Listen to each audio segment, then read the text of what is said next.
Welcome to Learn and Love Music. I'm Duane Hulbert. This week we're going to talk about sight reading.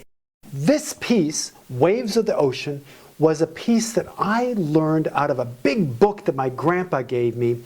And I didn't use it for my lessons, but I used this book for just sight reading. And that's what we're going to do today. We're going to talk about what you can do to improve your sight reading and make it a part of your daily routine. Before we begin, I want to encourage all of you to subscribe to our channel, Learn and Love Music. So let's get started with our episode on how to sight read. Tip number 1. When you're sight reading, don't go back. Everything moves forward. When I sight read, I'm usually looking at least one measure forward.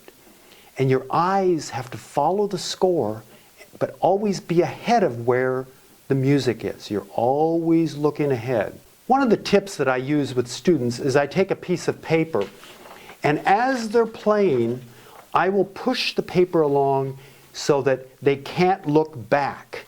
And that's what sight reading is all about. Always looking forward. If you make a mistake, leave it. If you leave out a note, keep going. Making sure that that never stops, that flow of ideas that comes from your brain. And also, don't correct anything. When we're sight reading, inevitably we will miss some notes. That doesn't matter. Keep the rhythm going. The rhythm is even more important than the notes themselves. Number 2, know your scales and arpeggios. It's really important because then you have habits. If you know what a C major scale is, be able to learn all of your scales. In other words, and doing D major, E major. So really work on those scales. The point being, you're not thinking about the individual notes when you're playing scales. You've learned all these pieces by rote. You've learned how to the fingering, everything works well for you. But that is the most important part about sort of the elements that go into being able to sight read. Tip number 3, learn how to count aloud. My teacher, Janine Dowis, she was from Texas. She had a Texas accent. And one of the things she always talked about is how to count aloud. She used to do this. She'd go 1, 2, 3, 4, 1, 2, 3, 4, 1. I always thought it was sort of silly that she did that. But I realized after a while that it was the forward motion that she did between the beats that really held things together. So if I were to do this, a scale, 1, 2, 3, 4, 1, 2, 3, 4, 1, 2, 3, 4, 1, 2, 3. You really feel that forward direction. It gives you a structure. It gives you sort of a foundation for the rhythm. And the rhythm keeps you going. So if I took a piece of music, and this piece is in 2/4 time, and so what I'm going to do is I'm going to count aloud. 1, 2, 1, 2, 1, 2, 1, 2, 1, 2, 1, 2, 1, 2, 2. It's interesting, this piece is a little bit harder to count than a piece that has regular rhythm because it's syncopated, but it does help you find where the beats are even if you're not playing on the beats. So if I counted 1, 2, 1, 2, 1, 2, 1, 2. The offbeats are as important as the downbeats. But what the real point is of this is that we have to have that rhythmic structure when we're playing. Even when we're sight reading, we still need to have that structure. The structure is what keeps the music moving forward.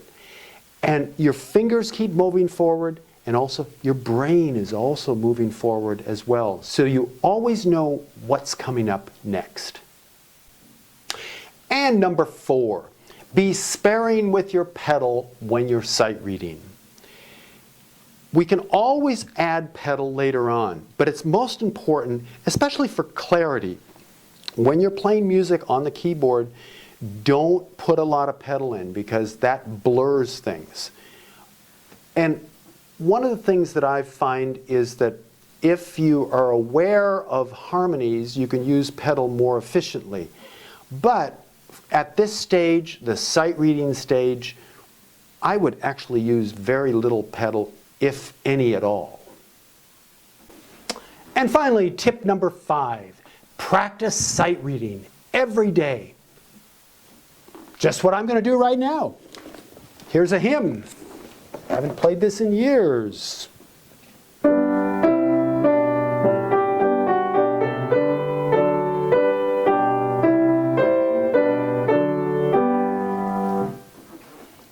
Let's try another one.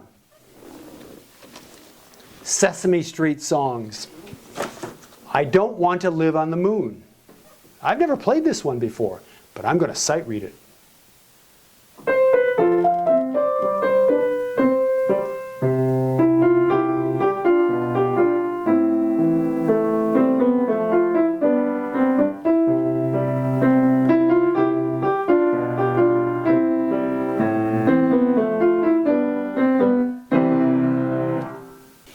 It doesn't matter what you play, as long as you do it. Every day, practice sight reading. Thanks for watching Learn and Love Music. I'm Duane Hulbert. Hope to see you back again. And as a special treat, I'm going to play Waves of the Ocean by Charles Blake.